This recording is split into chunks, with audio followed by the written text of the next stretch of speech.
சரி, உனக்கு ஏதாச்சும் ஆசை இருக்கா? இது வரைக்கும் யாருமே இது கேட்டதில்ல. ஆனா ரொம்ப சின்ன ஆசை. என் விடுதலையை வரமா கேட்பேன். என்னோட ஆசைலாம் நான் மனுஷனா மாறணும்.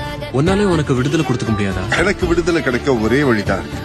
விளக்க வச்சிருக்கிற எஜமா 3 வரத்துல ஒன்ன பயன்படுத்தி என்ன விடுதலை பண்ணலாம். ஆனா அந்த மாதிரி ஒரு சுயநலம் இல்லாத எஜமான நான் இது வரைக்கும் பார்க்கல. நான் செய்யறேன்.